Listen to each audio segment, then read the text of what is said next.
a bit. Man, yeah, all of the leaves have fallen near me, and I wanted to get more pictures of trees like that, and I missed it. It's Like interesting. tiny. Uh, I dead ass thought this thing was fake. I'm not even gonna front. I mean, the top of it, like I completed the circle just at that really, really, really top little part. I like put some leaves there, but it does like look pretty much exactly like that. It's real. So this guy. Cool. Okay, so I guess we are basically set. Welcome to the Void Blanket episode 3. Talking about photography on NFT today. On the hot seat, we got Summer Wagner, Bug in Dreamland, a person with a camera. That's the shortest bio I've ever seen. Currently sitting at a whopping 4,502 followers. I don't know how long you've been active for, but it says you've been out around like since September of 2021, which is, damn, that's crazy. Like you've been busy. Like September Yeah. was only a month ago, and you're already like sitting with like 4K. Like, I guess we're gonna like start with that. Like, what was your debuting on Twitterland like? Um, I had been taking pictures for the previous year. So in October I started taking pictures and had been just like really manically shooting um like all year trying to get better. And so I was posting my stuff on Instagram, but kind of just for me, like I didn't really have any ambitions with it or anything. But then I started to get really like censored on Instagram, and they were like threatening to take my account away and like shadow banning me and shit. So I was like, whatever, I'll just like see what's up with Twitter, because I had some friends uh like tell me that Twitter was kind of just like a good space for um photographers, like in the sense that another thing that I was experiencing on Instagram was like I just wasn't meeting anybody who was like helping me grow. It was very isolated. So yeah, I ended up going on Twitter. Oh my God, I dropped my phone. Sorry. I ended up going on Twitter and just posted my work that I'd been taking for the previous year. Um, and interacting and asking questions and learning from people. And yeah. Well, to say that your debut was explosive would be an understatement. For someone who's only been around for a couple of months, your presence is definitely noticeable. I mean, you're essentially a staple of both the NFT ecosystem and the photography ecosystem all in one. Like, what's that like being so recognized this early on? Um, I don't know. I guess it feels a little like surreal. Um I don't like I have sometimes a hard time connecting and staying connected like on the internet, on social media. I think it can be kind of overwhelming. Um so there have been points of like anxiety, like, oh my God, I gotta like keep up and figure out, what to do with this traction. But then of course it also feels really good. And I feel like finally, I'm meeting people who are just really inspiring and who really feel my work, and like resonate with these genuine expressions. And that's like really the most meaningful thing. It's just like I was posting my stuff into the ether kind of, and it was really just for me, but that's kind of lonely. So it's been really nice to meet people and to feel like a pulse and a resonation with what I'm kind of contemplating over here.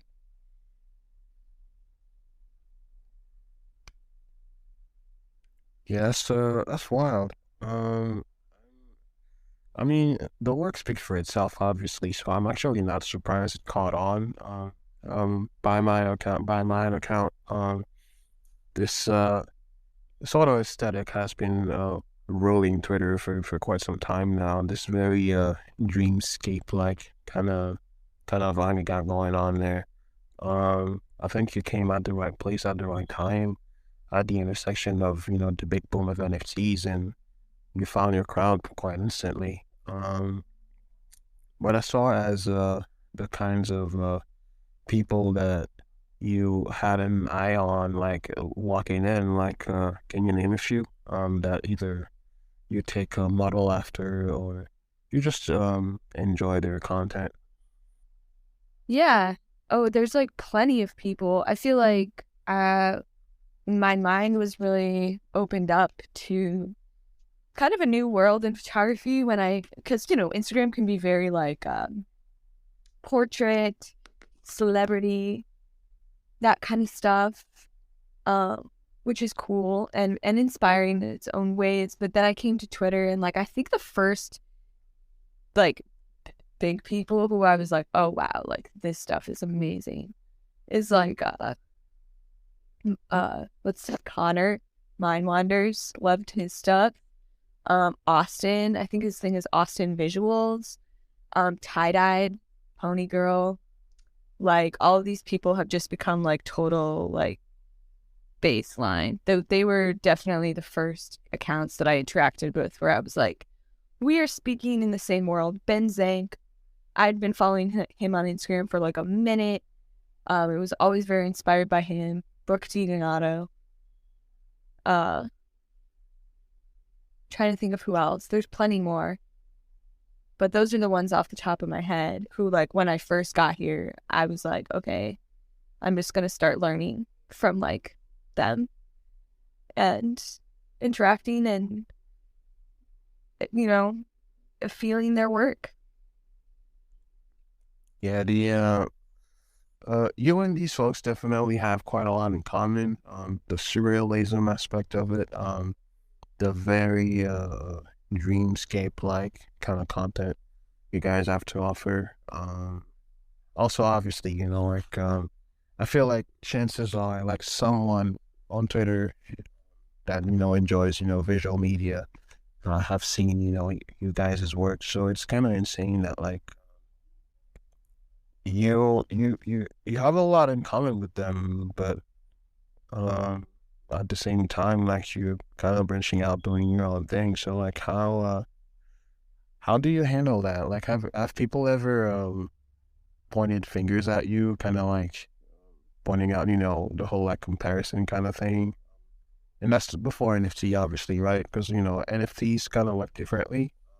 It's more, open-ended, and like borrowing and collaboration is more so encouraged. But like before your NFT debut and transition, like have you had anyone like pointing out, like similarities between you and these people's works? Yeah, I think that there is kind of like a similar world, and it even would happen with like all of a sudden, those people would follow me and would be like appreciating my stuff. And I think that that's where we found the similarities too, is just like, oh, we're speaking the same language, and now we're going to like interact with each other, knowing that that's kind of that we're in the same world and we're dreaming the same things, which is pretty cool. And then in terms of like comparison, I don't know that I've gotten too much direct comparison to other people that much. Maybe that's something that people try like not to do as much, is to like compare each other. I don't know. It's an interesting question. I think we just feel it. We just feel that we're in the same dreamscape. You know what I mean? And that's I also try to be careful, like, to respect people's creative visions and to not do anything too similar and stuff like that, because there's a fine line there,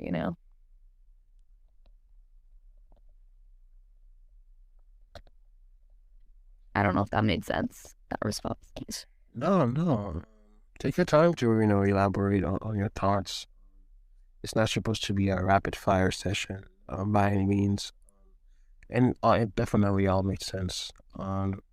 What I'm observing from my standpoint, I mean, I didn't just, crash into Twitter just because of photography. I'm someone who's multidisciplinary by trade, and I'm actually a polymath and a polyglot. And it's one of those things where it's like limiting myself to a particular area and arena. It's not really going to serve me too well in the long run, because this language that you speak of. Polymath. Yeah, a polymath is someone who essentially has like an interest in like several areas of knowledge. So that could be the sciences, poetry, so on and so forth. And a polyglot is someone who speaks several languages, and in my case, I speak five. So, Oh, well, right. yeah, I I grew up outside of the U.S. I actually found myself, in here when I was a teenager, and I grew up in this environment, but the environment never really affected me all that much. I came in with a pretty wired brain to begin with, and I kind of just utilized the resources at my disposal, not tapped into them here to just expand my mind even further. I have a curiosity for things. It's really what I really like to pride myself on. I'm cleverly conscious, as someone put it recently. I'm just digging, and I hope to learn something along the way. But as far as your work is concerned, though, yeah, it is interesting that you brought up the topic of language. I mean, visual media obviously has a component of language in itself. There's a reason why when you look at the era of arts over the course of history, you'll find impressionism, realism, and then absurdism, and so on and so forth. So they definitely share a similar trend, if you will. So as far as your visual language, both in the context of you being in a vacuum, but also you compared to your peers, like what would you refer to this visual language as? I mean, some of the words that we've been using already, like the dreamscape kind of vibe. I think it's definitely a type of surrealism. It's the blending of like reality and dream. And I think a lot of us are also kind of contemplating like the mourning or the loss or the merging of mourning or loss of natural environments, or the merging of like the urban and the natural environment is something that I see a lot too. I'm not sure I'm not an academic like art person, so I couldn't tell you exactly where this might fall like in academic terms, but I think that those are words or ways that I see my work and others who are similar kind of like contemplating those themes and these ideas, and using like surreal elements and obviously Photoshop. Well, I don't use too much Photoshop. I use a lot of Lightroom, but using the camera to kind of create these unnaturally natural scenes. That's gonna be a quote for the books. That should be your brand. Creating unnaturally natural landscapes. I fuck with that. Yeah. And that's really, I think, what I try to capture in my work is just this feeling of like these spiritual, surreal moments that we have are real and are natural. Just because we don't see them doesn't mean that they're not real, but we can create images that express those feelings. And I feel like that's really what I'm trying to do when I create pictures.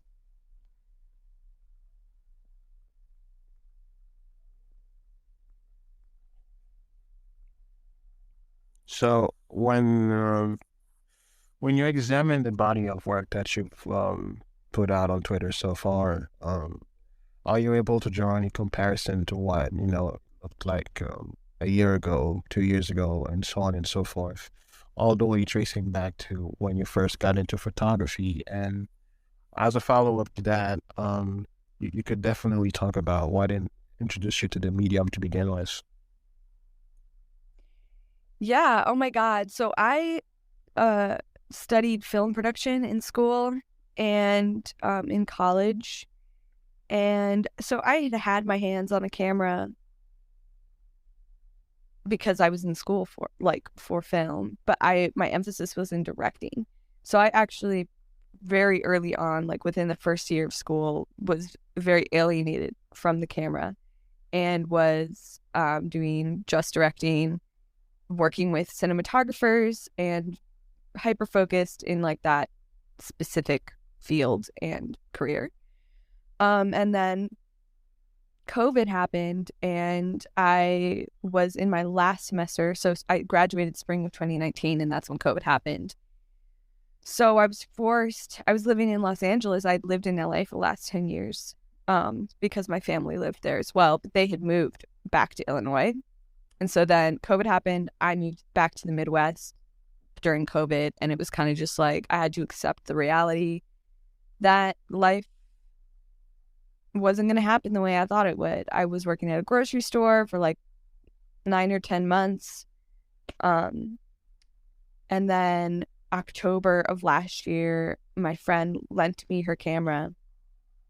And because I was like, okay, I just want to start taking pictures to make some money on the side. So I started with like family and like, that type of stuff. I was like charging literally either nothing or like $50 a session just to get practice. So I started with portraits October of last year and had really been doing portraits for a minute, like pretty much until February, maybe. And then I had my first kind of like, okay, I want to try something a little bit more artistic. And it was my first photo shoot in the nude as well. I had like 6 people, I think. We all took some pictures in the snow, these really crazy ethereal snow pictures. I've actually haven't posted very many at all from this set because it's a lot of nude bodies and I'm not sure the comfortability level of everybody has maybe changed since then. But anyways, that was my first. So February of last year, I think, February or March was that shoot. So that kind of sparked this whole wave of like doing more surreal pieces. And then really it was this past summer that really like I was shooting long exposures and more like cinematic scenes quite frequently. And then honestly, this is like the truth of the matter. Since being on Twitter, I've started shooting in a different way now, and it's helped me grow a lot. Now I shoot more landscapes. I shoot things without people in them, which I used to be very tied to the portrait, like way too tethered to the portrait, and didn't allow my imagination to open up to the character of like non-human things as much. And now I'm really getting into that. So that's kind of my whole journey over the last year of taking pictures. And my work has changed drastically. And it's gotten a lot better. So that's good. That feels really good. Well, certainly 4,000 people will agree with what you have to say on that topic. Um, I am. I think you definitely satisfy a very interesting niche. Yeah, visual consumption of what Twitter has to offer. Twitter is it is a big place. I mean, it's nothing new, but what I've noticed fairly consistently is that unlike Instagram, content doesn't really compete for attention here. People essentially just dive into what they prefer to dive into, and they kind of allow that to naturally follow up. I mean, even Twitter nowadays, they have a feature that they rolled out where when you follow someone, it suggests you a list of accounts that they think you should be following as well. as to essentially hint at the fact that these people make similar work. And definitely those names that you mentioned, Tie-Dyed and Connor and so on and so forth, they popped up as soon as I clicked the follow button for the first time. So I was not surprised at all. I actually assumed that um this particular subsection of the photographers had like a lot to do with each other because NFT aside, like I kind of noticed there was a little um assembly going on. It's like people that do similar work kind of tend to band together a lot. I see a lot of urban folks doing urban stuff, like Drifts does. And I see portrait folks doing, portrait stuff, of course. And then here's you, kind of stuck more or less in between, doing, well, navigating the unnaturally natural, as you so adequately put it.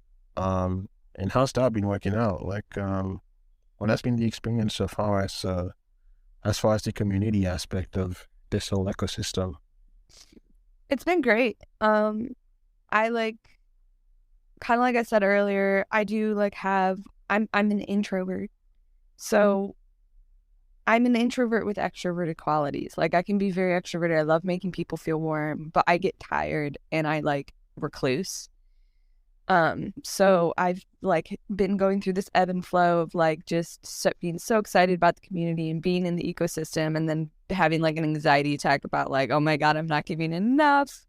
I need a break, blah, blah, blah. I think a lot of people are experiencing that though. But overall, I'd say that like the vast majority of the people who I've like met and interacted with here are just really nice and like are really in it for just the art and for growing and learning together. And the algorithms do like reinforce little bubbles, and I love that because I'm seeing my friends work all the time. And then also I try to break out of that. So that's like a little ecosystem thing that I think about sometimes. Because you want to meet a ton of people, and also I want to like be following more like artists who aren't photographers, because I have always gotten a lot of inspiration from like other forms of art. But yeah, generally the community is just awesome. I'm making so many friends. I haven't met anybody in person yet, but I'm hoping to meet a couple in the next few weeks. Austin's actually coming to Chicago, so hopefully we'll be shooting sometime next week together. I have a few locations I want to take him to. That would be sick if that works out. And that actually there are like other people, particularly with the NFT stuff. There are a few people who I've gotten really close with and talk to almost every day now, like not even on Twitter. And that's kind of crazy and surreal. I've made internet friends before, but like not like this. So it feels really good, a little scary, a little, I don't know, it's just exciting overall, I think. More than anything, it's just exciting, and I'm really learning how to love a bunch of people all at once, and it's great. Mm-hmm. Um, I've been observing what's been going on with this recent trend of folks essentially allowing themselves to become um closer and intimate with folks that they meet online. I come from that era where the internet was seen as like this giant boogeyman that was looking to steal your credit card info and your social security number and ruin your whole life. But there seems to be an openness for people to form connections here. And my question to you would be, as far as that connection is concerned, like how how has it sparked, and how have you discovered the possibilities that come from that with meeting a bunch of AVI online that you probably never even saw the faces of? Sorry, you cut out for a second there. What was the first part of your sentence? Oh, I was more so referring to the fact that on the internet, it's fairly common to or at least like back before, like the social media boom, it was common to refer to the internet as a scary place where Mm. you shouldn't be interacting or talking to strangers. And here you are talking about making friends with people that are on the internet, and likely you never even have seen their face to begin with. So like, how do you reconcile that? Um, as far as, real friendships. And when I say real, I obviously mean, like in real in life, in person, compared to, virtual. Yeah. I think that some people are very good at like just being able to kind of navigate online social situations and uh learn very quickly and know who to trust and who to not trust and who to invest time into and who to not invest time into. And I'm trying to learn from those people because I actually kind of struggle with that in my real life with meeting like normal people, um, like in person. So like even online, it's like even more difficult sometimes for me to like navigate impressions. Um, I don't think everybody struggles with that, thank God, but I think that's something that I do struggle with. So it's kind of a weird thing, me being on the internet and like trying to be vulnerable, but not too vulnerable, and like giving love and feeding into people who are like being kind, but like also being able to recognize when people aren't being like straightforward. Um, so it's been kind of hard for me, and I do have a lot of anxiety about it, but I'm also like trying to exercise muscles that I haven't had to, or that I like have been afraid to use, and like learn how to navigate that and feel comfortable with it. Overall, it's not like I feel unsafe. Like I don't feel like somebody's going to come murder me in my house. It's more of just like I have, as an introvert, like a certain level of like capacity of being able to interact, and I want to make sure that I'm like feeding into interactions that are going to be life-giving to me, as well. So learning how to like cultivate that type of an ecology in my space, that type of a community in my space, is like something that I'm still really, really learning how to do, which is interesting. So these connections that you're speaking of, how likely would they be to occur had the people involved not been photographers, or even not been artists at all, like just, good old regular old folks that just so happens to, really, support your stuff and put it out there. Like, would there be any difference? And if so, what are they?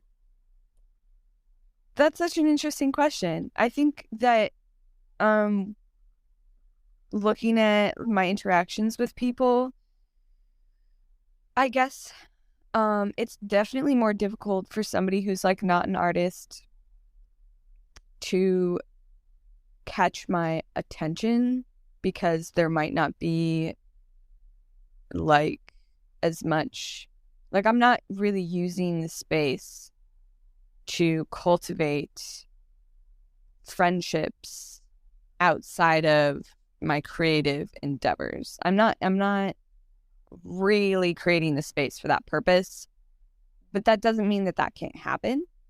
And I can think of like a few examples where people have like commented on my work and have like been very vulnerable. Like, for example, one person DM'd me, a person who's not an artist or anything. She DM'd me this incredibly like beautiful story about a piece that I made that like just totally resonated with her. And she was like, it reminds me of like my grandma who passed away.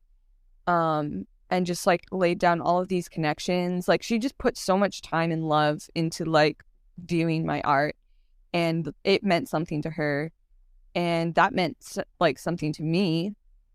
So I think if people like really resonate with my work and like find something deep, like a deep connection through what I'm expressing vulnerably in my pieces, then there's like definitely always going to be like a door open for people who want to interact and like have a friendship that's outside of like photography. or outside of like the general scene of the space.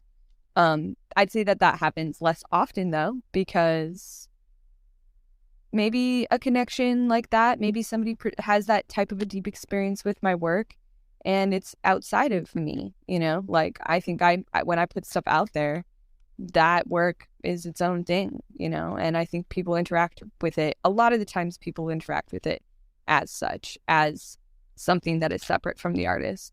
And that's fine too. And like, that is my gift to the earth.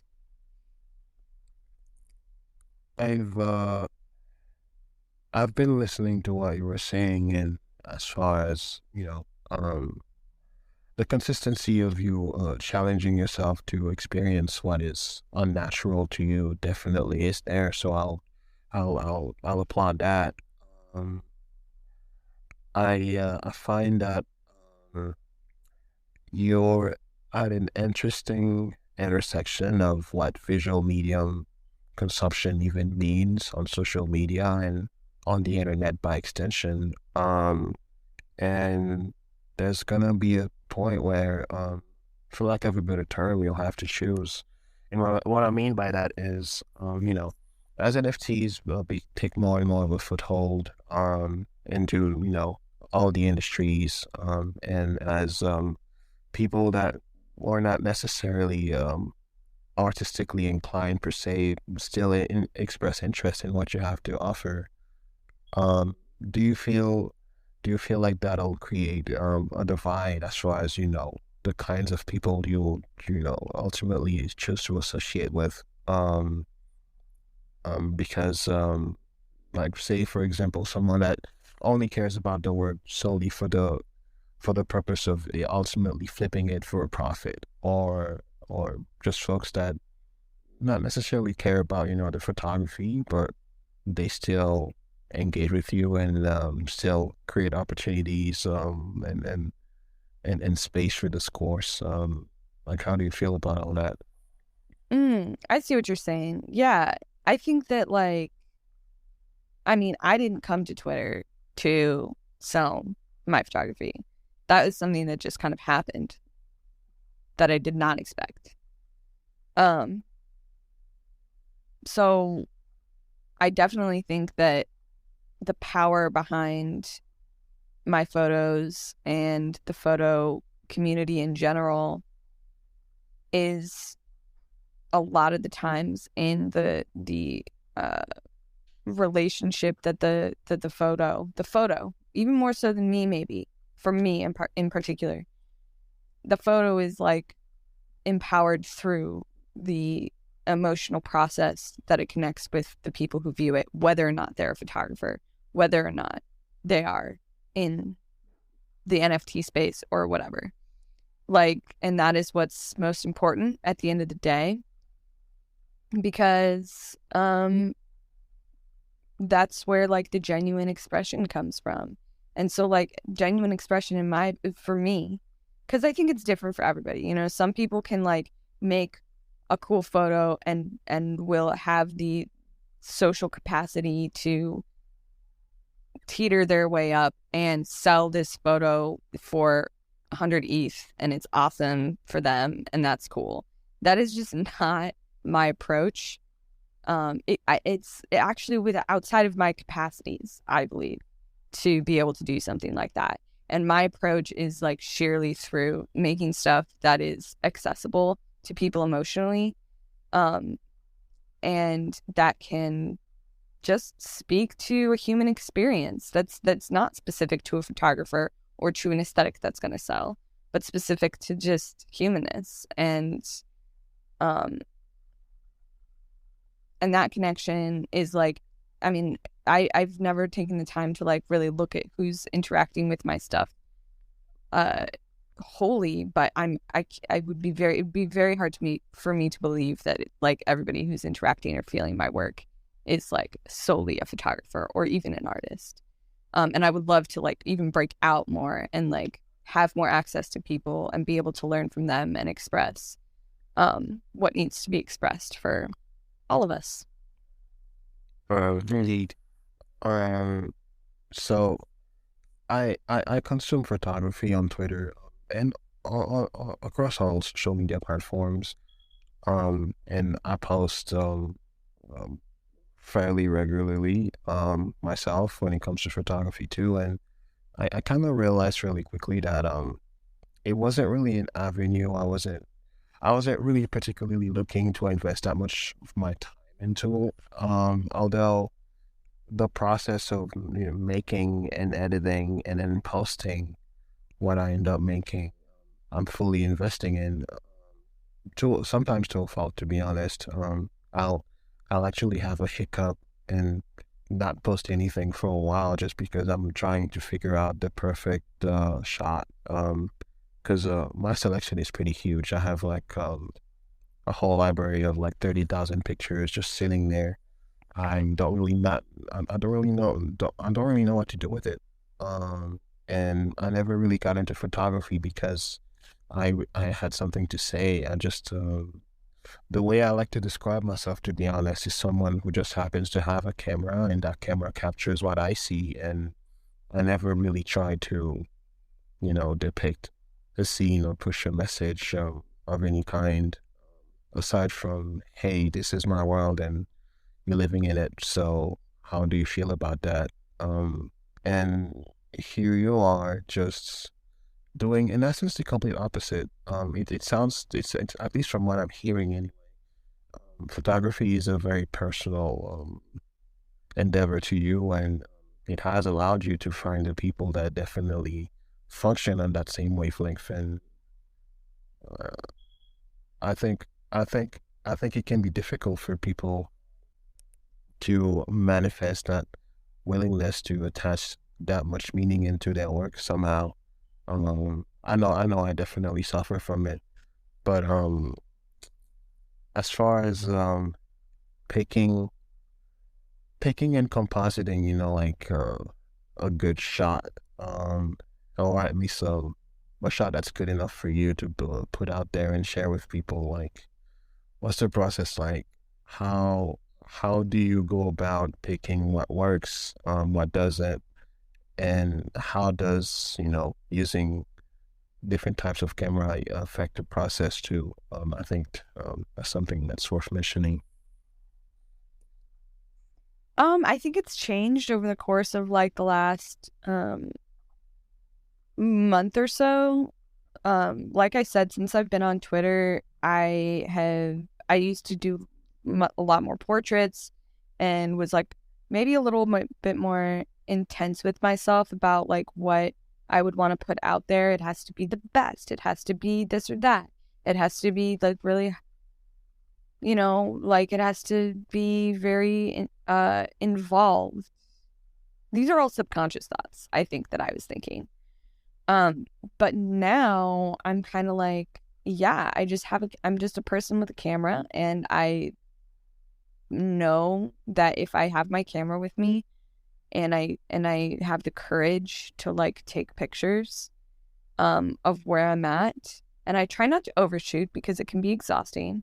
But if I have the courage to just go out there and like say, I'm gonna go see some stuff today, then I know myself well enough. I believe in my skill enough and in my like expression enough that I could like create something out of whatever shooting session I have, and then feel confident like sharing it and posting it, and having people kind of experience what I experienced in that session.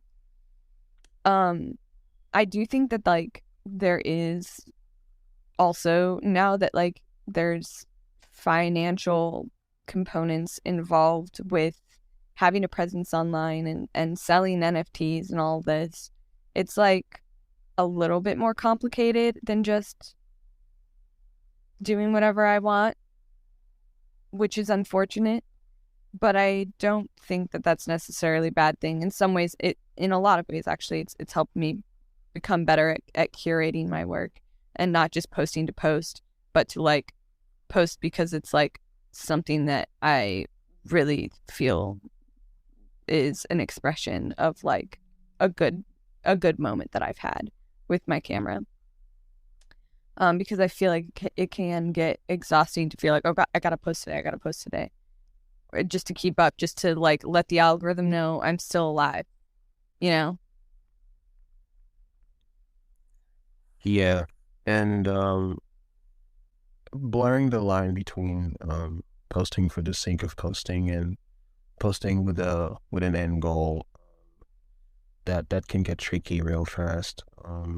I chose to be involved into the NFT ecosystem because I for one closely examined the technicalities of what that entails, and I followed a lot of what the discourse between Vitalik and Charles were about. For context, for those that are listening, these guys are the co-founders of Ethereum, one of the most popular um, cryptocurrencies right now, arguably the most popular in some regards, especially comparatively to Bitcoin. But I've been seeing that slow transition into creators and consumers too. Actually, just looking at what they consume differently, and attach a certain incentive that is financial to it. Um, how do you see that affecting um, this this particular demographic that you serve?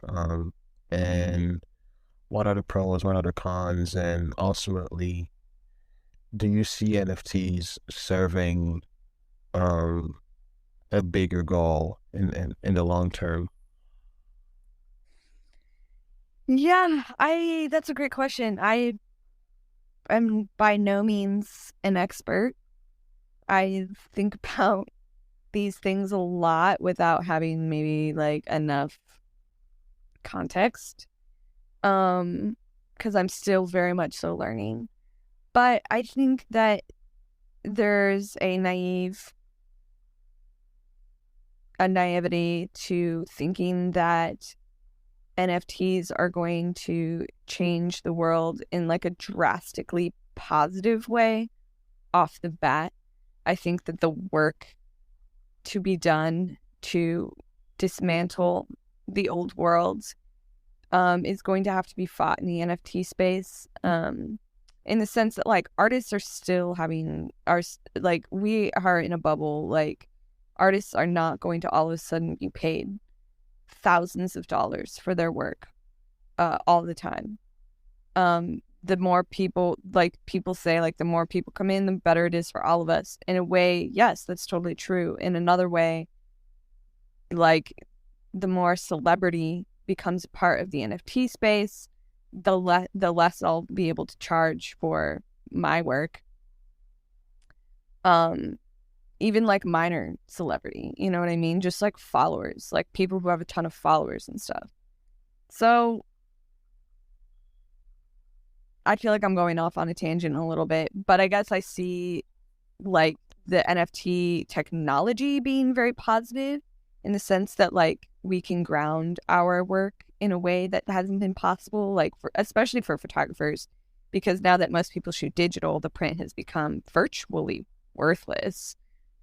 Very, very hard to sell prints. But an NFT is so much more credible, you know, like it's just it does the same thing a print would do, which is very exciting and means a lot to a lot of artists. So I think it's like there's definitely some I have mixed feelings on everything, and that's only because I think I just don't know enough and want to be cautious about all of my thoughts and everything. That is very valid.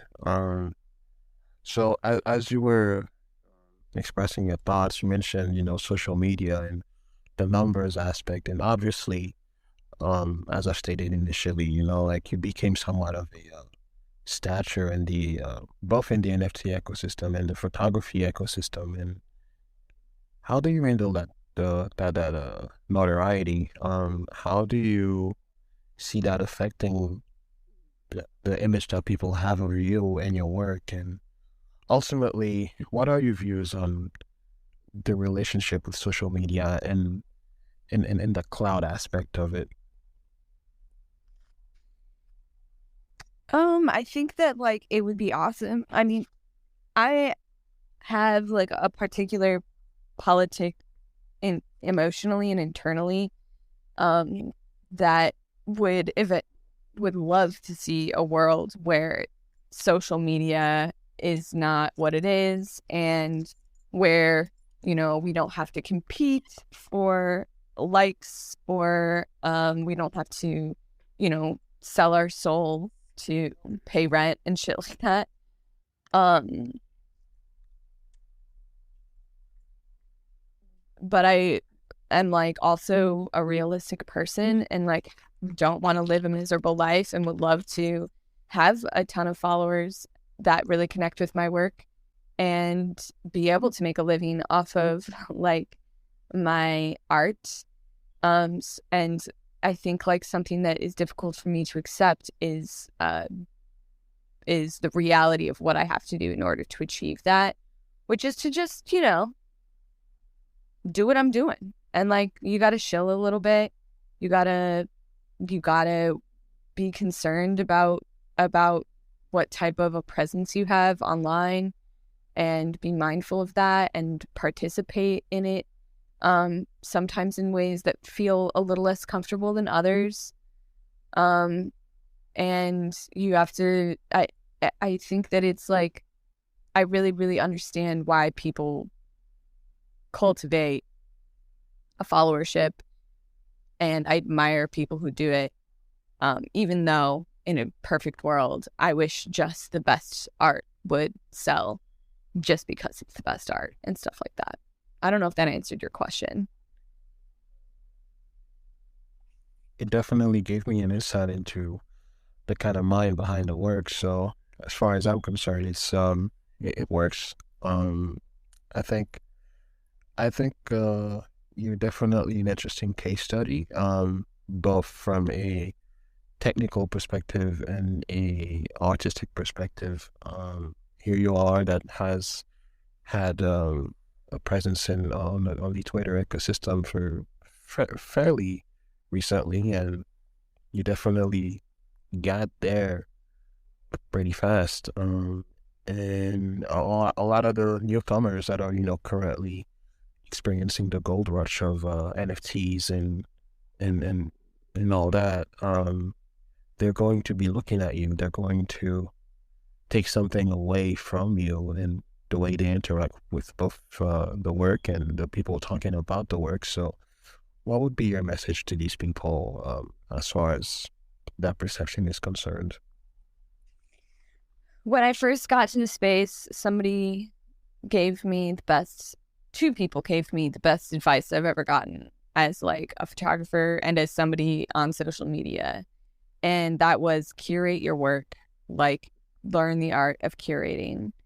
And my success on Twitter, I'm pretty sure, which is like minuscule comparatively, but what I have experienced has been because of like taking the time to have my work be really cohesive with itself, um, and to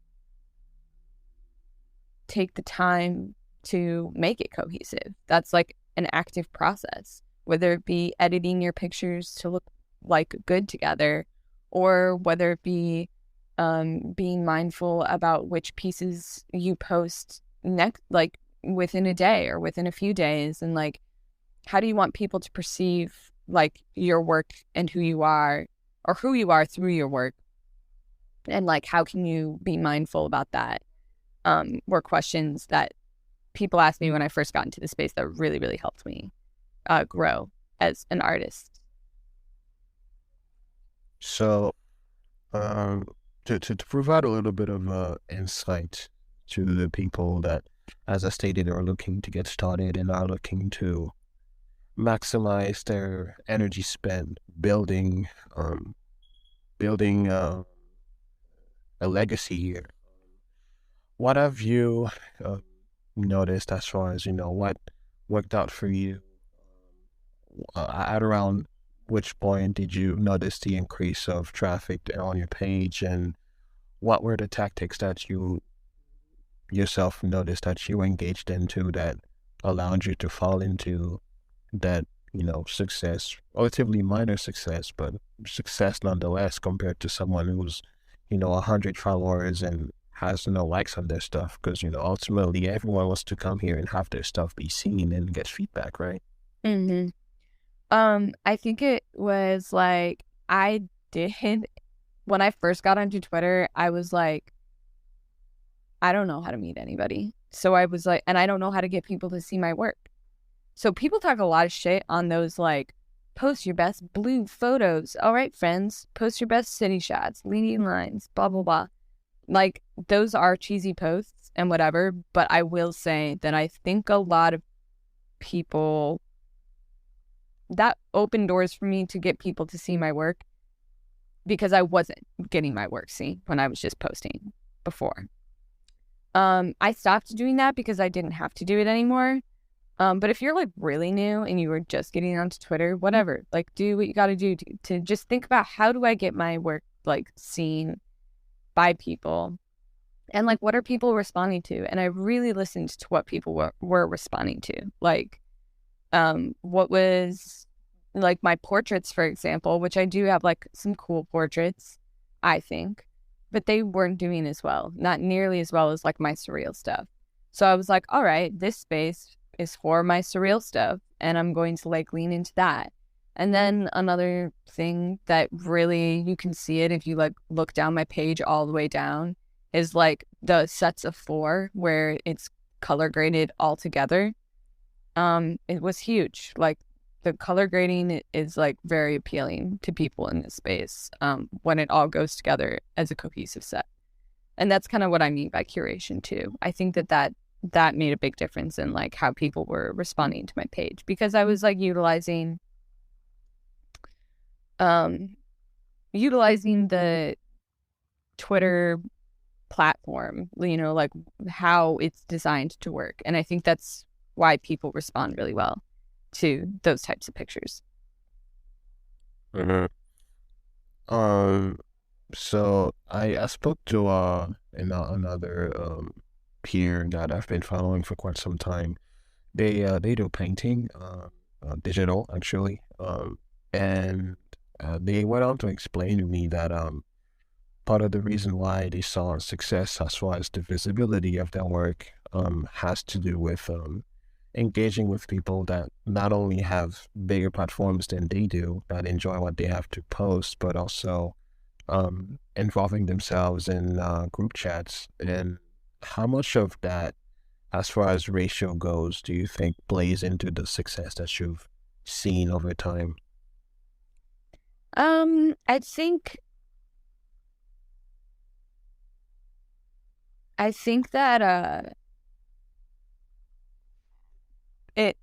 the bigger accounts, I wasn't really interacting with the bigger accounts as much, to be honest, until people with maybe like between, I don't know, like 2,000 to 6,000 followers, I was interacting with more, just interacting with their work. And that was just what my algorithm was like putting in my on my feed. And I would like and retweet bigger account stuff, but it's when like I just started to get more people with like average followings retweeting my stuff that the bigger accounts started to follow me. And then it was like the interaction with those bigger accounts was happening more. And I'm like kind of verbally processing because I haven't really thought about it that much about how it happened. But I think that makes sense because, when you have like 40,000 followers, 70,000 followers, like people are hitting you. Like I already get a lot of like DMs and stuff that's like just, I don't even, I can't possibly interact with everybody. So if you have like 70,000 followers and you get hundreds and hundreds of comments on each of your pictures, it's just not it's very unlikely that just hitting them up all the time is going to be successful in my mind, or like help you see the work. I think it really is just about having like your community genuinely share your stuff. That's going to like have you get access to bigger accounts. Because that's where the credibility comes from, like it's from your community validating your work. Mm. Let's go into a little bit of a more fun territory, if we will.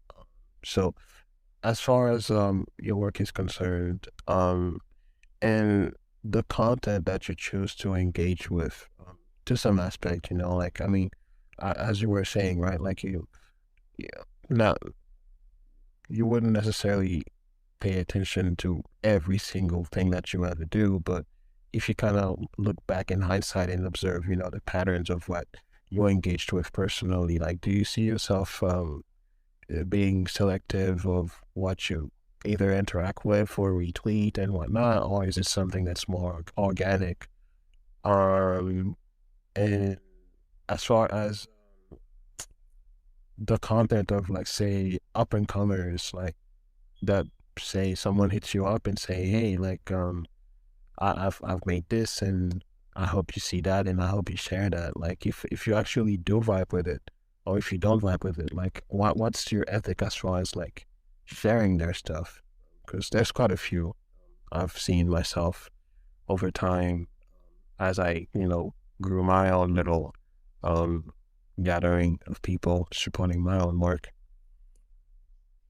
Yeah, I think for me, I just try to be really genuine about it. Like, if I like it, I'll retweet it.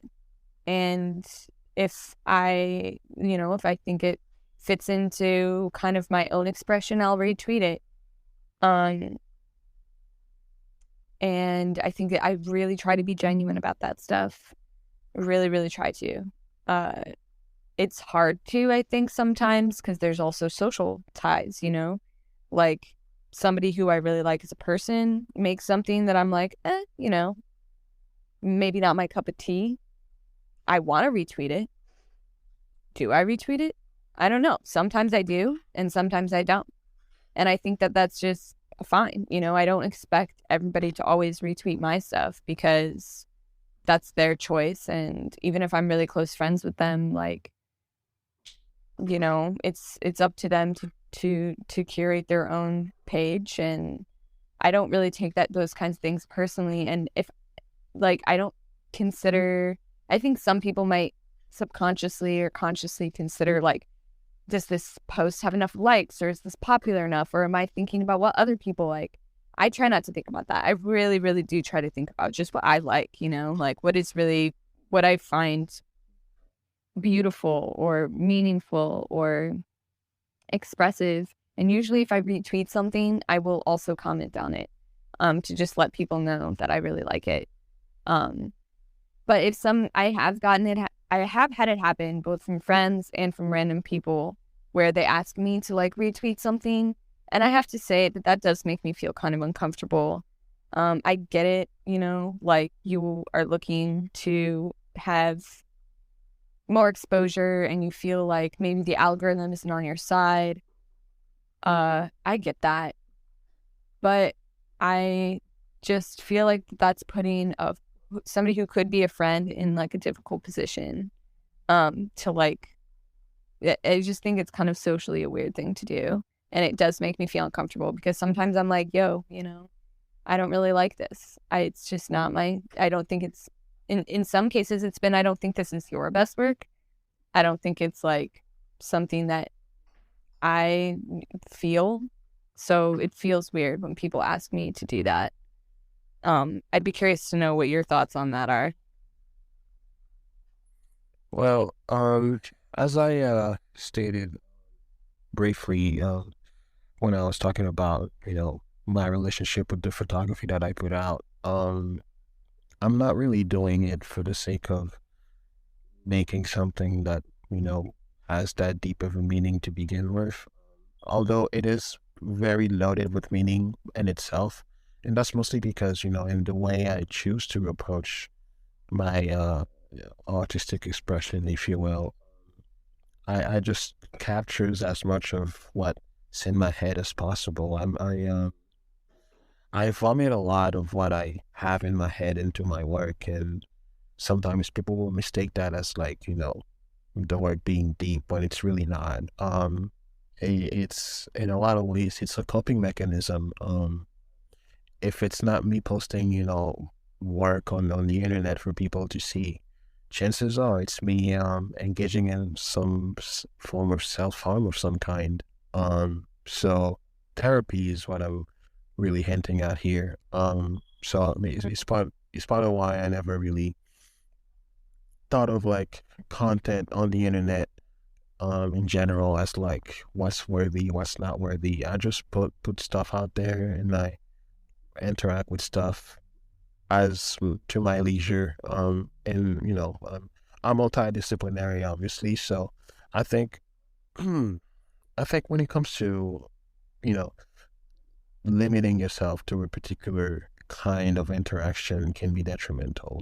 That's how I personally feel about it, because the kind of content that I consume on a regular basis now, I would never have had the opportunity to consume it if it wasn't for me purposely breaking the shackles of what we refer to as the algorithm, which, by the way, on Twitter, I've spoken to people that have a little bit of knowledge as far as the technical side of how that works. And it's not, referring to it as an algorithm would be a little bit misguided, because Twitter functions differently than, the way Instagram does, for example, right?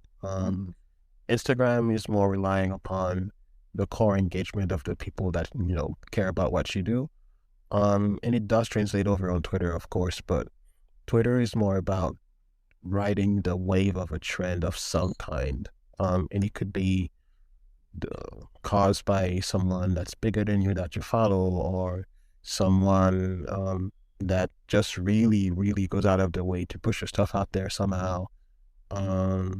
Or just you being around at the right place at the right time, causing, um, uh, I guess you could say, a gathering of people viewing your stuff. And it's real time, something that I think makes Twitter interesting as a place to interact with visual content on is the fact that you can actually see in real time like a lot of the stuff that like could potentially become the next big thing.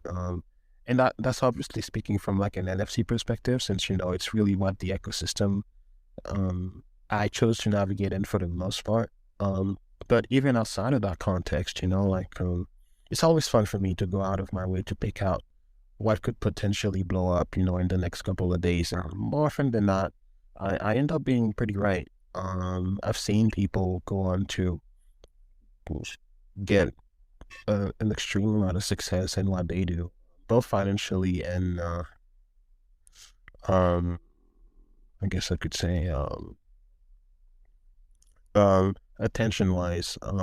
Although personally, attention isn't really what I on social media for. I I actually don't quite care about likes or followers or anything that like relates to status whatsoever, because I embody the Web3 mentality to an extreme degree, and that can put some people off. Actually, I've seen that happen a couple of times. um I'll go on spaces and like talk to people that have like millions of followers, like they were, my neighbor down the street, or some guy I ran into while I was having a beer or some shit. So I feel like for whatever reason, people expect a certain amount of like gravitas as far as like referring to someone that's like in a position that's, quote unquote higher than you. And I don't do that. And that's mostly because I'm very aware of what parasocial relationships do to you as a person. And if for those of you that are not familiar with what that is, it's a psychological concept that's described in the wake of influencer culture and celebrity culture by extension, where people form some sort of attachment with someone that they never met, that they don't know, that well, or if at all, and they kind of carry themselves as if this person was their end all be all and that they want to revolve their life around them. And I find that to be a dangerous behavior to engage in. Don't get me wrong. It is very much possible to form an attached, genuine connection with people online, because I've had that happen to me. One of my most important photo sets that I've ever taken actually was the result of a 5-year long relationship with someone that I first met on Twitter through tags, actually. And we went on to essentially chase each other around, from Florida to Boston to New York and eventually to California, where we finally got to meet just one time for a single day before I left the West Coast back to the East Coast. And that particular set holds a lot of meaning for me. But you know, that instance aside, I generally chose to carry myself in the way that a collector with a fuck ton of money would carry himself. And that means that, like, if I see something I like and I can actually get it as an NFTs, I'll definitely get it. And I'll make sure to let the person that made it know that, yo, like, you make good shit, that actually wanted to grab that. So kudos to you. But I also go out of my way to interact with the smaller accounts, even those that, quote unquote, spam my inbox with, can you retweet this? Can you share that?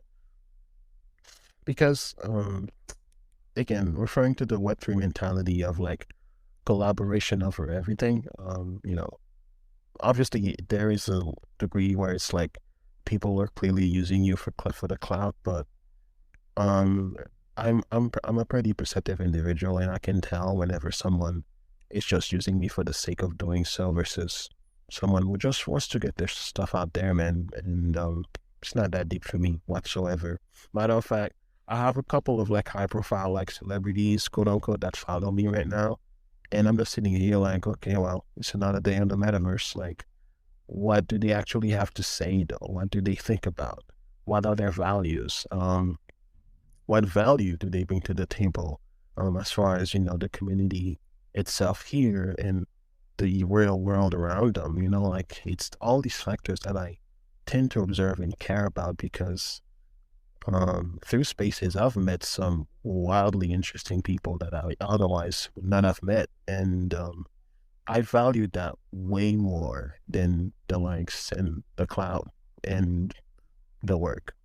And I know it was a little bit of a elongated response, but I think it was going into the nuances was necessary.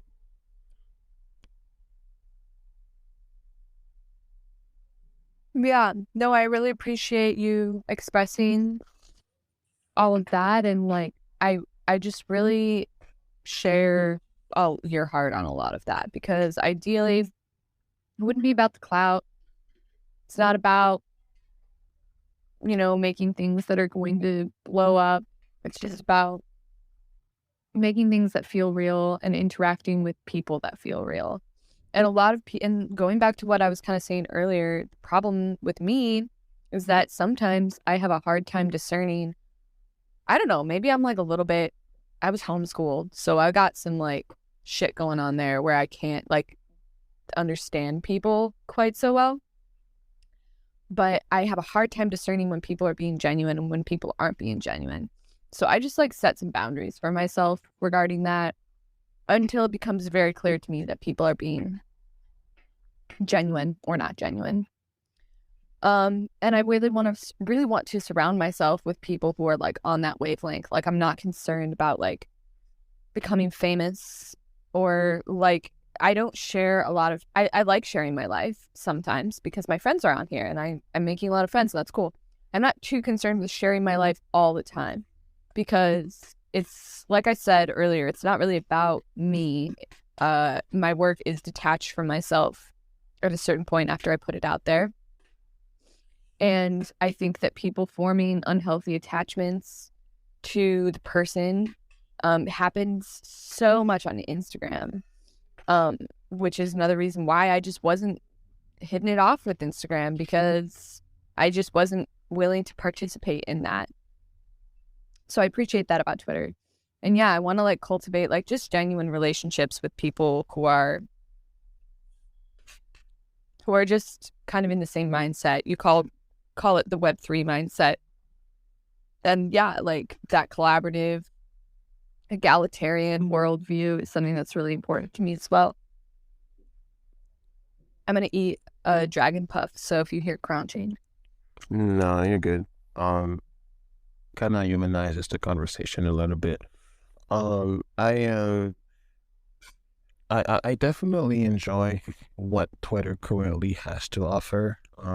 This space feature is a game changer for me, and has allowed me to appreciate both people and content in a way I otherwise would never have had the possibility to do. And one of my favorite pastime is to just hop on here, pop the space and just scroll on the timeline and just put stuff up on the Jumbotron and just keep scrolling as people are having their conversations. So in a way, I kind of like work like a projector of sorts, where it's like curating the background of like what the convo is like, or how the convo is, evolving. And sometimes it affects the convo, sometimes not at all. But regardless, I don't know. It's kind of like a see what I see kind of thing that is in a way an extension of, what I've been putting out to begin with. As far as my photography is concerned, I just really like dissecting people's perspectives, because I unlike you, I definitely did not experience the whole like homeschool life, although I grew up an only child, and that affected a lot of like my social cues at first. But as I navigated the world, especially later on as an adult, I found myself in situations where I would interact with people constantly on a regular basis, and that informed me a lot about how scarily small-minded most people tend to be. And I don't really mean that as like an offense or whatever, but coming here as an immigrant, a Black Caribbean immigrant, having to explain to people what's other than, what's different than, and have them respond to me with laughter or mockery has really informed, my approach as far as interacting with people, and really giving them the benefit of the doubt that like, yeah, they don't know any better because they haven't been anywhere else, or they haven't, put themselves out there in a way where they can navigate different circles and environments. And it's something I will forever champion until my expiration date comes. Because if you look at the way the brain functions, and how since childhood, it's an ever expanding blob of like data and information, and just neurons just like expanding and craving that expansion. More importantly, that just like it would be a shame to just stick in one particular lane and then not appreciate what's out there, in the amount of greatness and vastness that the world actually has to offer.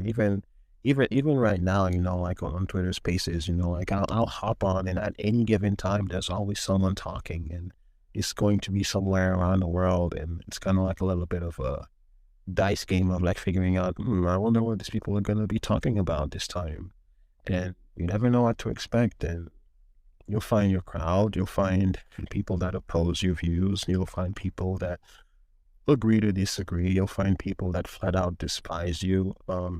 I myself, I found quite a lot of people that either hate me for me or hate me for my work, because apparently I'm a poser, which is like the most hilarious thing that I've ever heard in my entire life. Because long story short, some of my photography has caught the attention of certain people that were a little bit snobby about the art form, and they were saying that, why do you edit your work to make it look like film? And I was like, well, first of all, it is kind of the point, and second of all, it's not supposed to, make it look like something. It's me expressing in my own way what the moment felt like, and conveying that to people. It's not about passing it as something it's not. And it's just, it's what I'm talking about, right? This idea that like, when people find themselves stuck in a bubble long enough, suddenly they have the inability to be rational anymore. And I find that above all else is probably the number one issue that we collectively face as a species on this planet. I'm sorry to hear that people are bigoted to you or have been, and also that people like find it necessary to be unwarrantedly critical of your work. I just don't think that criticism is like something that's at all necessary unless it's welcomed or asked for. So that's totally interesting that people are just cross those boundaries or barriers or whatever. Seems silly to me. Also, I've had instances where I would, talk about my work in spaces too, and it would very much be on topic, and I would be met with pushback of like, "Oh, wait, we didn't ask you to share your work," and it was like, "Oh, it was like kind of like a moment of like, oh, they're doing like a little like private circle thing, not so much like open to everybody else, but more so for their particular group." And again, it's just like this extension of like groupthink that like I try to avoid as much as possible when I can, how I can, and just encourage people that either interact with me or that happen to see what I'm putting out, that like, hey, it's okay to be multifaceted. It's definitely okay to navigate foreign territories, and um, I think ultimately it serves you so much in the long run, as far as making you a well-rounded person who has the capacity to tap into different areas of themselves to enhance something that otherwise would just be pretty stale and boring. Yeah. Yeah, I think we definitely, I mean, it's hard. I think people are going to feel protective of their spaces and their own little communities, and I personally feel like not very offended by that. Um, is it hurtful sometimes? Yes.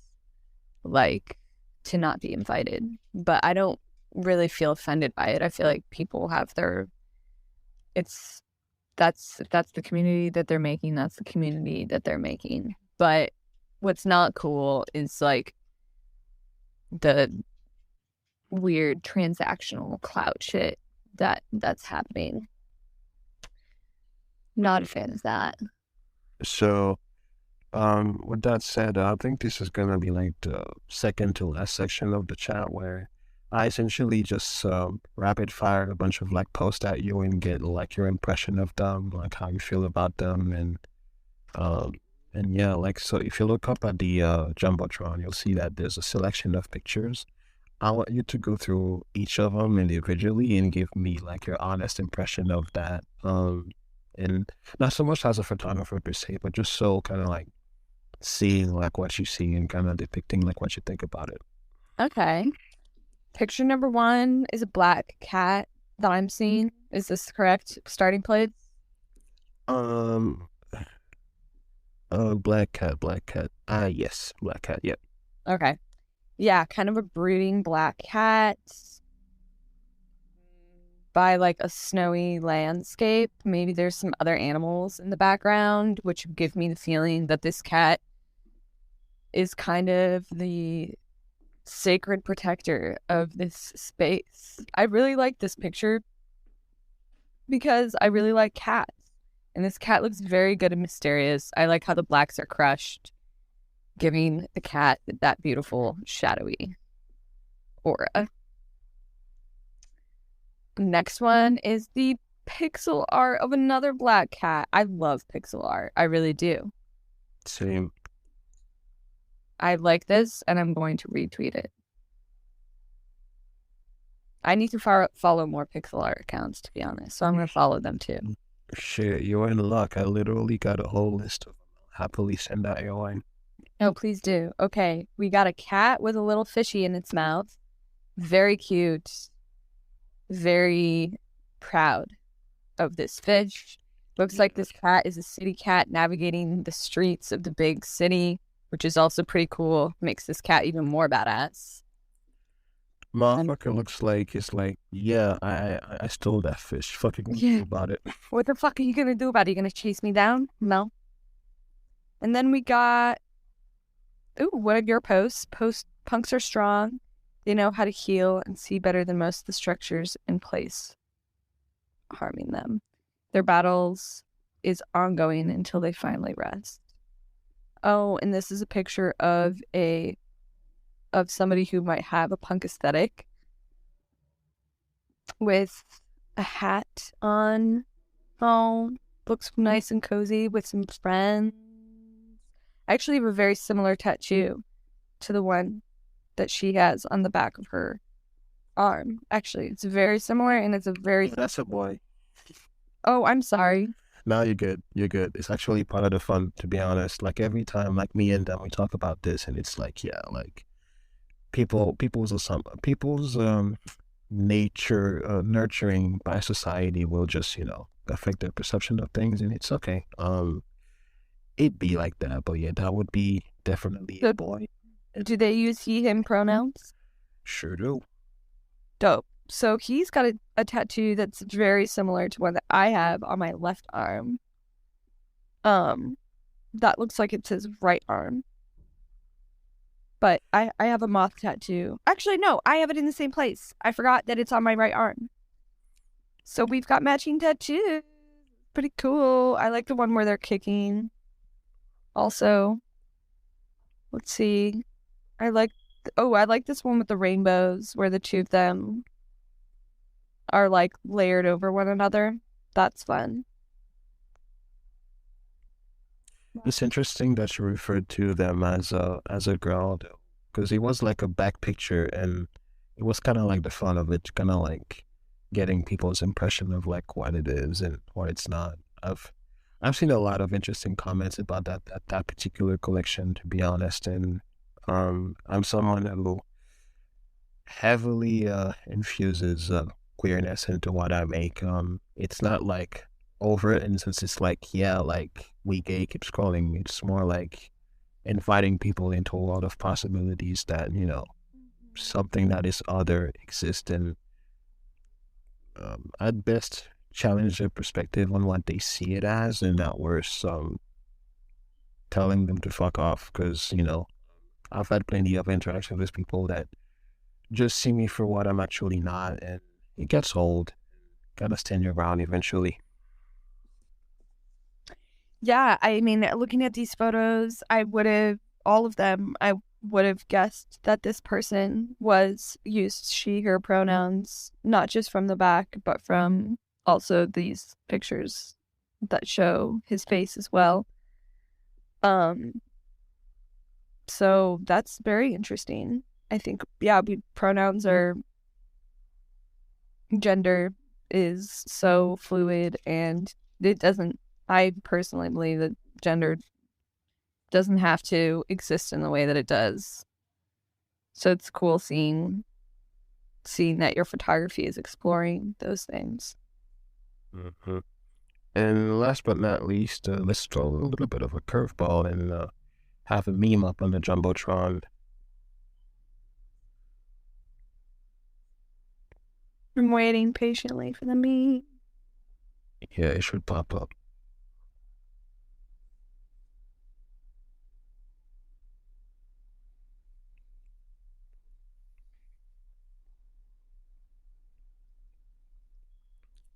Worst case scenario, I'll DM it to you directly, because sometimes spaces can be Oh, there it is. that. Okay, good. Let's see. I'm a communist, and what are you? I'm an anarchist. Cool. Can we be friends until the revolution? After that, it gets difficult. Accurate. It's not even difficult in the revolution. People are LARPing around, causing conflicts between themselves. I used to do like some community organizing and was in a communist organization. And I was in a couple, actually. One was a national org and one was a smaller local one. And man, that shit just fucking, don't get me wrong, my politics are the same, but there's so much stupid drama, like so much stupid drama that gets started, and it is tearing the movement apart.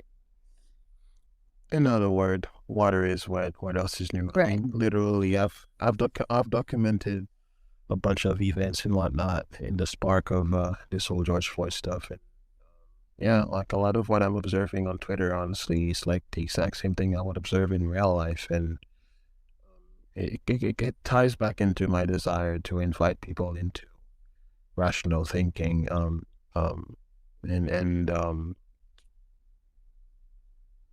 careful thinking as well. I think careful thinking is more important than rational, because you can definitely make rational decisions and still end up affecting people in the way you didn't intend. But well, when you're careful about what you think and how you express these thoughts, suddenly, you know, like it's a whole new world out there. And hopefully one day at a time, like people figure out, you know, how to get this shit together. Because I'm not a teacher, and I'm certainly not a lecturer, so I'm not gonna be out here just telling people, you know, like what is good or bad. But I'm not a fan of like what the world has turned into over the past, I'd say, 5 to 10 years. There's seemingly like a decline in society, but there is also some good things. So I'm mostly trying to emphasize, you know, the good more so than the bad, and hopefully seeing something tangible out of that, because Lord knows the world is already depressing enough as it is. Yeah. World is just crazy, and we don't have control over it. We just don't. We kind of just got to roll with the punches and to be good people as good that we can and have control over what we have control over. I do have to go because I have to go look at an apartment. So I'm gonna have to peace out here. But it was really nice talking to you. We've been connected on here for pretty much since I got here. So it's good to finally hear your voice and see what you're all about. Yeah, it's actually interesting. We got on Twitter relatively around the same time, but yeah, like I'm glad that like you went on to get the recognition that you deserve, and definitely looking forward to see you, you know, get that drift type sales. Oh, sorry, Gonna, my dog is gonna, barking. no, you're good. Like gonna talk about like where my unnatural scene go instead of your vans and shit. Yes. Sorry, y'all. Yeah, I gotta pass. I gotta get gone. My dog's about to punch a hole in the window at the mailman. it was good to see you. Thanks for sharing your work. Oh, thank you so much. We'll stay in touch. Later and Of course. bye. Peace. Sky Mark. What's up, man? Hey, it's me, you know me. Well, I'm the guy from NFT Vaginas, usually. Here, alone because, well, we're kind of both burned out on the project, so it'll take us like a week. So I just decided to pop in and join to speak about art in general and like photography. And maybe, add some sauce if it's okay. So what's up? I haven't been on Twitter for like 2 weeks. I honestly lost track of how long Twitter have been twittering, but I've seen achievements, some minor, some major, and I'm just rolling with the flow, man. Seeing, you know, what cool stuff is currently happening and like what's the meaning of it all. I've been consuming a lot of cat content lately too. So that's fun. But yeah, I mean, not much has changed, to be honest. I mean, it's just, you know, the whole like regular stuff of like NFT people trying to rush in, hopefully securing themselves some sales, and having people just, doing the usual, like, this is better, this is worse, shilling, grilling, the usual, not too crazy. Uh, right now I found myself in like this strange spot. I have ADHD, and it kind of affects me in a way that it's hard for me to work in one thing for a long time. So right now, I bought a typewriter, and now I'm writing a children's book for some reason. Like, I just decided to, find something that I can work on while I'm burned out on my major project. So then I had another two projects, and now I'm writing a children's book, and my first language isn't even English. So I'm like, oh my god, there are so many things, and I also have to get back on Twitter. So it's like crazy. Kind of happy that actually your space is so popular because you're a really nice guy and you help so many like artists, and it's like great. Man, I appreciate the recognition. All I would say to that is that uh, I don't really see what I'm doing as something that, crazy to do. It only seems that the natural thing to do, but apparently, doing the unnatural in a space where, like everything is, the usual behavior is to, like engage in like putting someone else down and, snuffing them out and taking away and whatnot. I feel like I've been there, done that. Like, don't get me wrong. I didn't start out this way. I've had to evolve a lot over time. But yeah, I'm at a place right now where I've made peace with the fact that, I'm a fucked up person.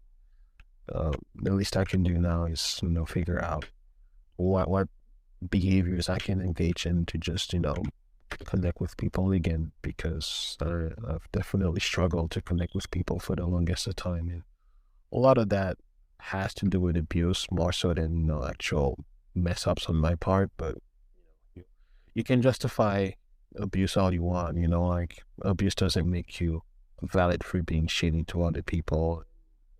Yeah, this NFT ecosystem is like the great spot for people to just make the world great again.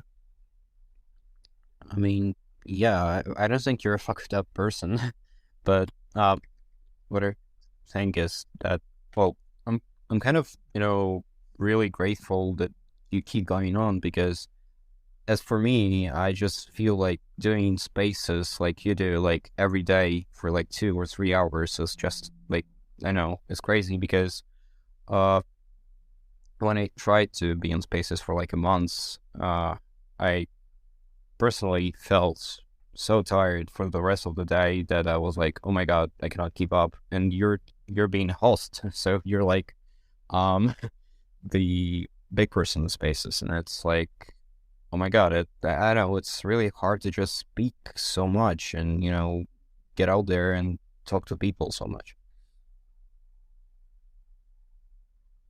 My podcast background definitely didn't hurt.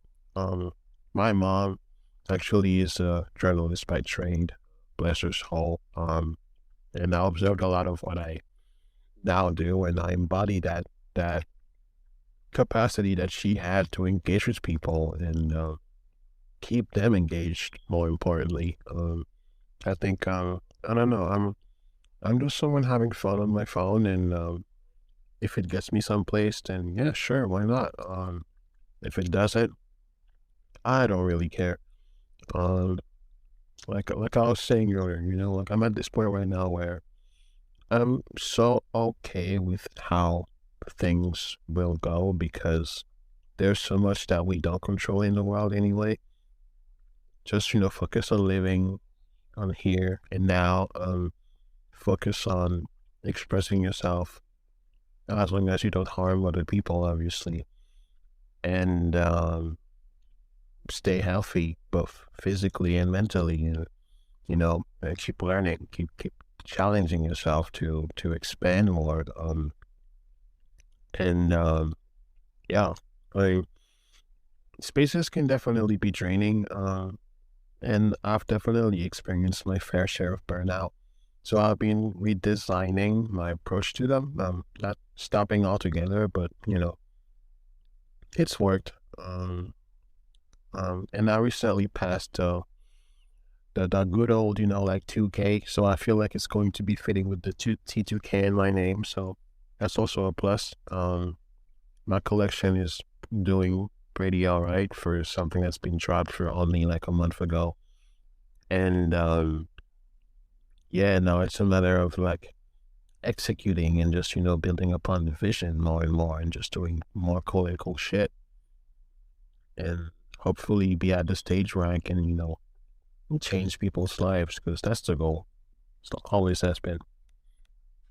I'm also happy that you're not like the P2P project guy. I know that you get into P2P projects, but I mean, you're really here for the art mostly, and it's kind of really cool because right now, as never before, I see this big divide between P2P projects and artists, and it seems like they become much more, separated and polarized than before. Yeah, well, I know it really comes down to a fairly simple concept, right? It's this idea that what do I like and why should it get recognition, I try to stay away from any patterns of thinking that it forces me to think of something that's more deserving than the other, and I'm not a fan.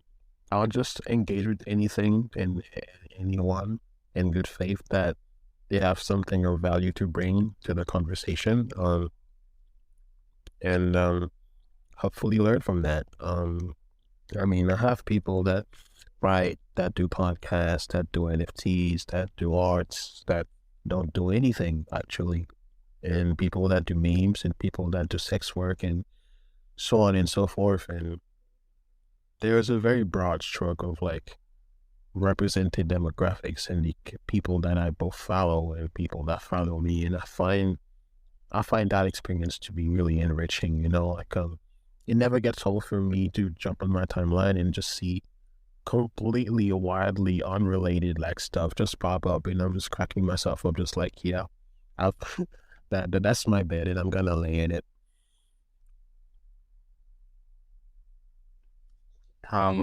Right now you're in the US, right? North America, yeah. How do you find it there, like generally? Because there are many mixed messages about it. I mean, I don't really have a thought about the place to stay, to be honest. I'm just someone who happens to be here, and I'm just living with the reality of it ever since. I mean, there's some cool stuff to be seeing here, but ideally, if I could, I'd travel to Europe actually, because I find there's more interesting stuff to be seeing over there than here in the US, where people tend to be fairly ignorant. From my personal experience, and it's not to say that like everyone is ignorant, but I'm just over the whole like, yeah, America this, America that, culture this, culture that, and have people in one single country so not agree on the most random of shit, and I'm just sitting here like, well, that's exhausting, that's draining, and I sure as fuck don't feel like my rights will ever be valued in any way, shape, or form here. So I'll dip the second I get the chance to do so, but along the way, I'll get to get a couple of cool shots if I can. Why not? Well, are you thinking to move to the US, or are you just like, no, from the US to the EU, or are you just like telling that you might want to travel? Well, I want to travel. It's not a might, it's one. But right now, obviously, with the state of the world is in, it's not really advisable. And even if I could, I can't right now. So I'm just, slowly building what I can right now to the measure of my ability, and NFTs that offered me the opportunity to touch the world in a way that I never really was able to before. And I find that great. I find that interesting. I find that useful. And in due time, I will see the benefits of me grinding my ass off and really putting my name out there to whatever people might happen to see it or know it. Just gonna keep the work steady and let the work speak for itself, because I definitely have been lacking on that aspect, and that's mostly due to depression, if anything. But now I'm finally in a place where it's like, okay, I can actually step back and appreciate that I can just, start, putting out stuff that resonate with my vision again, and connect with people that, involve themselves in that vision. And yeah, it's gonna be great. Recently I have calculated like the expense of my medication in the US if I decided to live there, and it's somewhere about $5,000 a month, when in Europe it's $200. So it's kind of crazy how overpriced medication is there. I mean, I'm just getting regular asthma treatment and ADHD treatment, which is like nothing. And I mean, there would probably just, die of poverty or something. Again, I get that most of the medication costs are covered by the insurance, but I mean, if you move to the US, as far as I know, you don't get the insurance covering your like health problems before you got sick in the US. So if I got sick in the US, they would cover it, but because I had those conditions for my entire life, it's like they probably would not.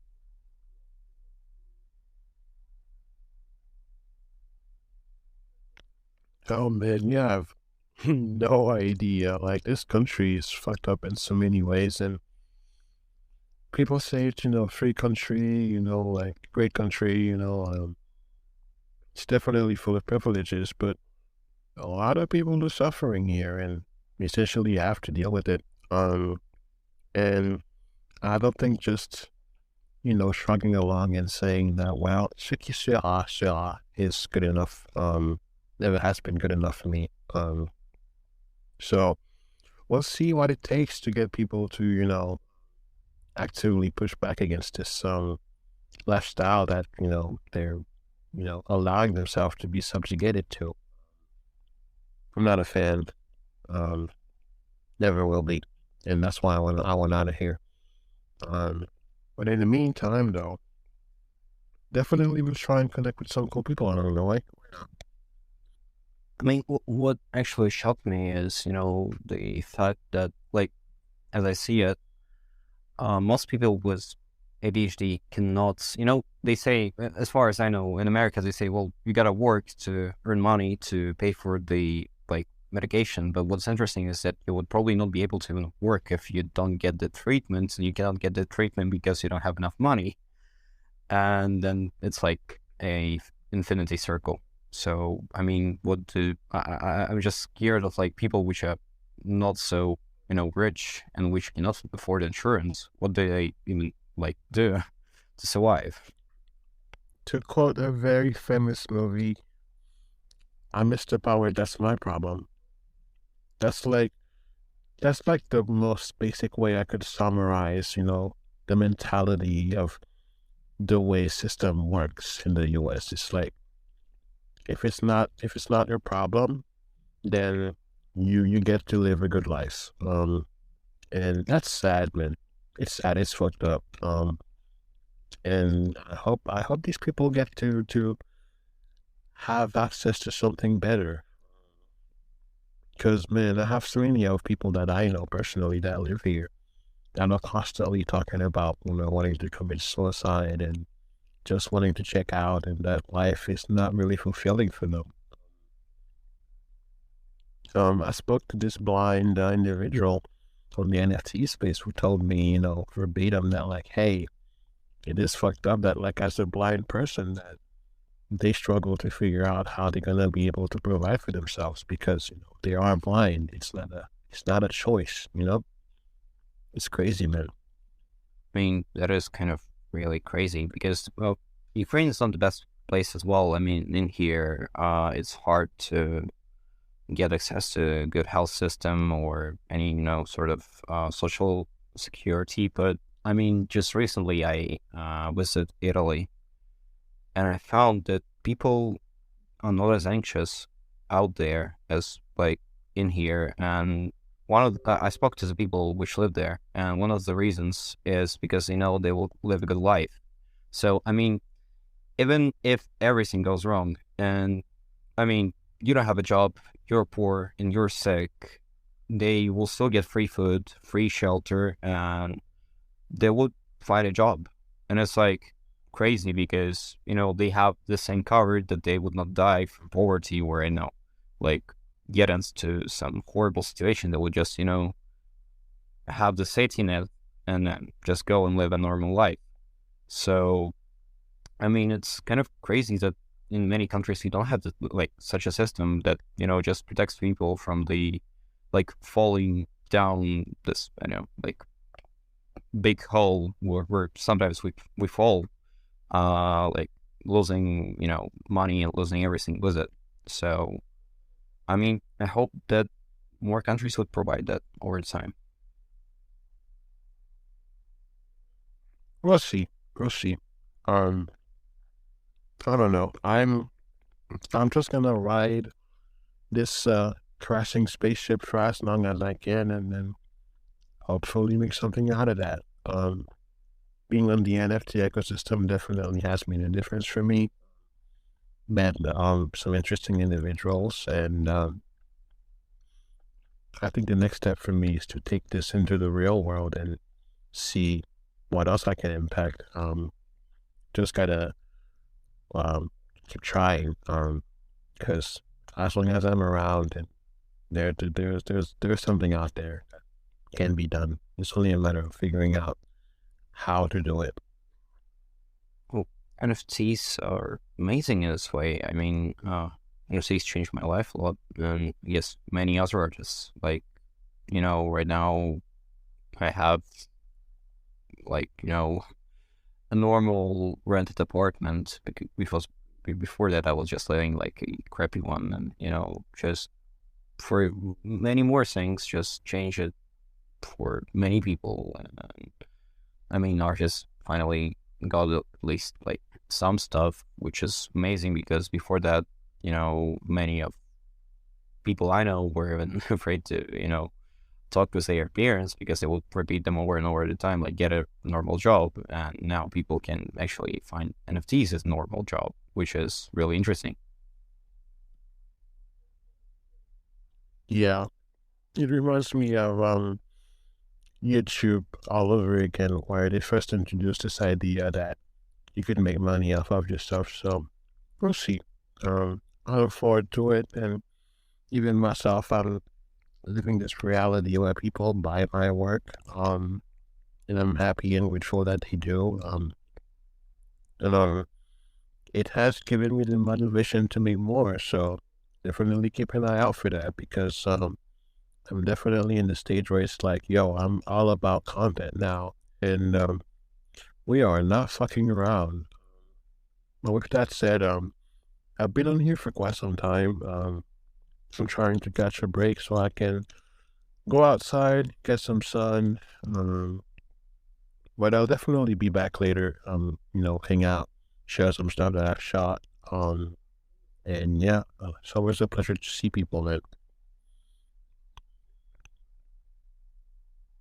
So, wait, are you going right now? In the next 5 minutes, yeah. Radio. However, I always come in when you're ending this place. No, don't worry. If you missed anything, good news is it's gonna be up as a podcast because today was like an interview type format going on. So it works fine. Sweet.